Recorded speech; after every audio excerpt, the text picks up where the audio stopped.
હવામાન વિભાગે સુરેન્દ્રનગરમાં ભારે પવન સાથે વરસાદની આગાહી કરી છે, જેના પગલે શહેરી વિસ્તારમાં લગાવવામાં આવેલા વજનદાર અને જોખમી હોર્ડિંગ્સ ઉતારી લેવા શહેરીજનોમાં માંગ ઉઠી છે। શહેરના bus stand road, 80 foot road, Malar ચોક, બહુચર ચોક, દુધરેજ રોડ સહિતના મુખ્ય માર્ગો પર ધાબા પર લગાવેલા હોર્ડિંગ્સ ભારે પવનને કારણે પડી જવાથી દુર્ઘટના કે જાનહાનિ થવાની શક્યતાઓ સેવાઈ રહી છે। ત્યારે પાલિકા તંત્ર દ્વારા કોઈ મોટી દુર્ઘટના કે જાનહાનિ થાય તે પહેલા જોખમી હોર્ડિંગ્સ તથા જર્જરિત ઇમારતો દૂર કરવા લોકો માંગ કરી રહ્યા છે। બીજી તરફ પાલિકા આ મામલે ઇમારતોનો સર્વે કરવા ટીમ બનાવવામાં આવી છે। સર્વે બાદ હોર્ડિંગ્સ ઉતારવાની અને જર્જરિત ઇમારતો દૂર કરવાની કામગીરી હાથ ધરવામાં આવશે। તો આ બાબતે બેનરો જે લાગેલા છે, હોર્ડિંગ લાગેલા છે, એને સાવચેતીપૂર્વક છે કે નહીં તે નગરપાલિકાએ ચકાસણી કરવી જોઈએ, સરકારશ્રી અધિકારી ચકાસણી કરવી જોઈએ અને નિયમ વિરુદ્ધ જે કઈ બેનરો લાગ્યા છે તેની પર કાર્યવાહી કરવી જોઈએ। જ્યાં પણ ઊંચા હોર્ડિંગ્સ છે તે ઉતારી લેવા જેથી કોઈ દુર્ઘટના ન ઘટે અને એની એક આખી ટીમ બનાવી છે જે સર્વે કરી રહી છે।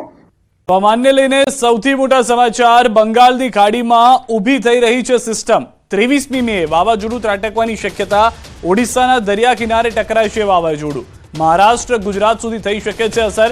વાવાઝોડાને કારણે ભારે વરસાદનું અનુમાન છે, મુંબઈ અને ગુજરાતમાં પડી શકે છે ભારે વરસાદ। તો 23મી મે વાવાઝોડું ત્રાટકશે, ઓડિશાના દરિયાઈ વિસ્તાર ઉપર તેની ભારે અસર જોવા મળશે। ન ફક્ત બંગાળની ખાડી અને ઓડિશાના વિસ્તારો, પરંતુ તેની અસર સીધી ગુજરાત અને મુંબઈ ઉપર પણ થઈ શકે છે। કેવી રીતની પરિસ્થિતિ હશે તે જાણીશું। ન્યૂઝ 18 સંવાદદાતા સંધ્યા અમારી સાથે જોડાયા છે, મેજિક વોલના માધ્યમથી તેઓ સમજાવશે। દરિયામાં મોજા ઊંચા ઉછળશે અને તેની અસર ભારતના વિસ્તારોમાં પણ જોવા મળશે, કારણ કે બંગાળની ખાડીમાં જ્યારે કોઈ પણ વાવાઝોડા બને છે ત્યારે કાં તો મ્યાનમાર તરફ તે ફંટાતું હોય છે, કાં તો પછી પશ્ચિમ બંગાળ તરફ તેની અસર જોવા મળતી હોય છે। પરંતુ અહીંયા આપ જોઈ શકો છો કે વેસ્ટ બંગાળ તરફ આ વાવાઝોડું જઈ રહ્યું છે અને તેની અસર ભારતનો જ્યાં કોસ્ટલ એરિયા છે, એ પછી ઓડિશા, ભુવનેશ્વરનો આ જે વિસ્તાર છે ત્યાં અને આંધ્રપ્રદેશમાં પણ તેની અસર જોવા મળશે। આપ જોઈ શકો છો સીધું જ અહીંયા ભુવનેશ્વરથી આ તમામ જે આ વિસ્તારો છે કોસ્ટલ એરિયા ઓડિશાના, ત્યાં આ ટકરાઈ રહ્યું છે। અને આનો સમય ફરી એક વખત હું અત્યારે ટાંકીને કહી રહી છું કે આ જે સમય છે તે 24 અને 25 મેનો છે ને આ અંગે હવામાન વિભાગ પણ કહી ચૂક્યું છે। આ સાથે જ હવામાન નિષ્ણાતો પણ કહી ચૂક્યા છે કે ચોમાસા પહેલા વાવાઝોડું આવી રહ્યું છે, આંધી વંટોળ આવશે અને જો આ કોસ્ટલ એરિયા પર ટકરાય છે તો તેની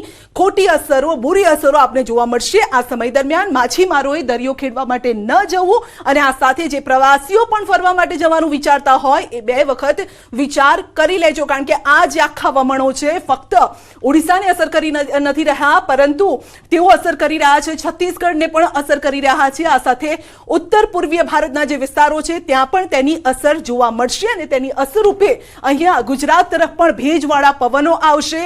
આ સાથે અહીંયા પણ આંધી વંટોળની શક્યતા છે, એટલે ગરમીનો એક મોટો રાઉન્ડ જશે, ત્યારબાદ આવશે વાવાઝોડું અને વાવાઝોડું ફક્ત ઓડિશાને અસર નહીં કરે, આંધ્રપ્રદેશને અસર નહીં કરે, પરંતુ ગુજરાત પર પણ તેની અસર ચોક્કસ વર્તાવવાની છે। અને આ અસરના રૂપે આપણે પહેલા જ અમે આપને સાવચેત કરી રહ્યા છે, આંધી વંટોળ જરૂર આવશે, જોરદાર પવન પણ ફૂંકાશે, જે અત્યારે પણ આપ તેને અનુભવી રહ્યા છો।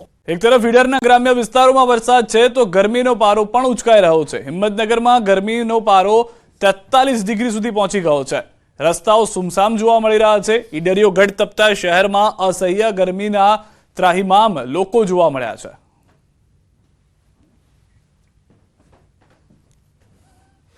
સાબરકાંઠા જિલ્લામાં ગરમીનો પારો દિવસે દિવસે ઉંચકાઈ રહ્યો છે। આજે 23 ડિગ્રી કરતાં પણ વધુ તાપમાન હોય એવું લાગી રહ્યું છે, કારણ કે રસ્તાઓ અત્યારે હાલ તો સુમસામ બની રહ્યા છે। તો મોટાભાગે ખાસ કરીને લોકો પોતાનું ગરમીથી રક્ષણ મેળવવા માટે અવનવા નુસ્ખાઓ અપનાવી રહ્યા છે। તો મોઢે સ્કાર્ફ અથવા દુપટ્ટો બાંધીને ખાસ કરીને મહિલાઓ ઘરમાંથી નીકળતી હોય છે। તો આ ઉપરાંત અન્ય જે લોકો છે તે લોકોએ જે ન છૂટકે બહાર નીકળતા હોય તેમને પોતાનું શરીરનું રક્ષણ કરવા માટે વિવિધ સ્કાર્ફ અથવા દુપટ્ટાનો ઉપયોગ કરીને પણ બહાર નીકળતા હોય છે. આ ઉપરાંત આરોગ્ય વિભાગ દ્વારા લોકોને બહાર ન નીકળવા માટેની અપીલ પણ કરવામાં આવી છે. ખાસ કરીને જે વધુ પડતી ગરમીના કારણે લૂ લાગવાના બનાવો બની રહે તે માટે ઘરના ઠંડા પીવા જોઈએ. તો આ ઉપરાંત સબગા માતાઓ અને વૃદ્ધો અને બાળકોને ખાસ કરીને તકેદારી રાખવા જેવી છે, કારણ કે વધુ પડતી ગરમીના કારણે એમને અસર થઈ શકે એટલે લૂ લાગવાના પણ બનાવો બની રહ્યા છે. તેના કારણે આરોગ્ય વિભાગ અને કલેક્ટર દ્વારા પણ લોકોને અપીલ કરવામાં આવી રહી છે. ઈશાન વર્મા, ન્યૂઝ 18 ગુજરાતી, સાબરકાંઠા. સમાચાર ઈડરના ગ્રામ્ય વિસ્તારોમાં વરસાદ. બપોર બાદ પવન સાથે શરૂ થયો વરસાદ. વરસાદથી જુવાર બાજરીના પાકને નુકસાનીની ભીતિ જોવા મળી રહી છે. તો 5મા દિવસે પણ સતત વરસાદ જોવા મળી રહ્યો છે રાજ્યમાં. આ વખતે ઉત્તર ગુજરાતના વિસ્તારો જેમાં સાબરકાંઠાથી સમાચાર. ઈડરના ગ્રામ્ય વિસ્તારોમાં વરસાદ થયો હોવાની જાણકારી પ્રાપ્ત થઈ રહી છે. બપોર બાદ ભારે પવન સાથે વરસાદ શરૂ થયો છે. દ્રશ્યોમાં પણ આપ જોઈ રહ્યા છો. વરસાદથી જુવાર બાજરીના પાકને નુકસાનીની ભીતિ સેવવામાં આવી રહી છે. બાજરીના પાકને નુકસાનીની ભીતિ છે. ઉત્તર ગુજરાતના કેટલાક વિસ્તારોમાં વરસાદની પરિસ્થિતિનું નિર્માણ જોવા મળ્યું છે. અને સમાચાર પર નજર કરીએ. જરૂરિયાતની વસ્તુઓ ખરીદવા માટે બહાર નીકળેલી માનસિક અસ્થિર યુવતી પર થયેલા દુષ્કર્મ કેસમાં પોલીસે મુખ્ય આરોપીની ધરપકડ કરી છે. મેઘાણીનગર પોલીસે સાગર પટણીની ધરપકડ કરી ગુનામાં તેની સાથે રહેલા અન્ય આરોપીની શોધખોળ હાથ ધરી છે. પોલીસ તપાસમાં સામે આવ્યું કે સાગર પટણી મેઘાણીનગરના MLA ક્વાર્ટર્સમાં રહે છે અને બેરોજગાર હોવાથી વિસ્તારમાં ફરતો હોય છે. તેવામાં 12 તારીખે બપોરે તેના મિત્રનું અપહરણ કર્યું અને વાવરૂ જગ્યાએ દુષ્કર્મ ગુજાર્યું. જે યુવતીએ ઘરે પહોંચી પરિવારને જાણ કરતા તમામ લોકો પોલીસ મથક સુધી પહોંચ્યા, જેથી પોલીસે અપહરણ અને બળાત્કારની ગંભીર કલમો હેઠળ ગુનો નોંધી સાગર પટણીની ધરપકડ કરી. તેની સાથે રહેલા ગુનાના ફરાર આરોપીની શોધખોળ શરૂ છે.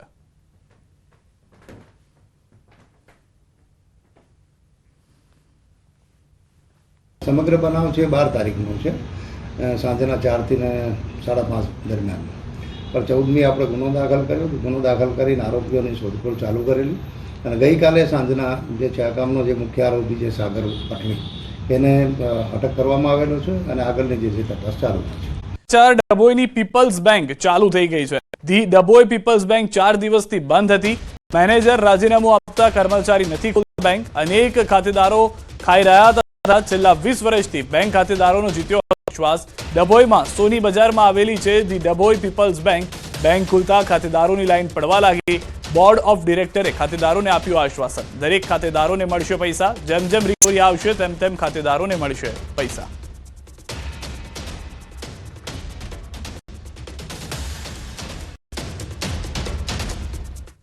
એનું કારણ એક જ હતું કે મેનેજરે રાજીનામું આપી દીધું અને બીજો સ્ટાફ પણ બંધ થઈ ગયો અને એમને બેંક ખોલી નહીં.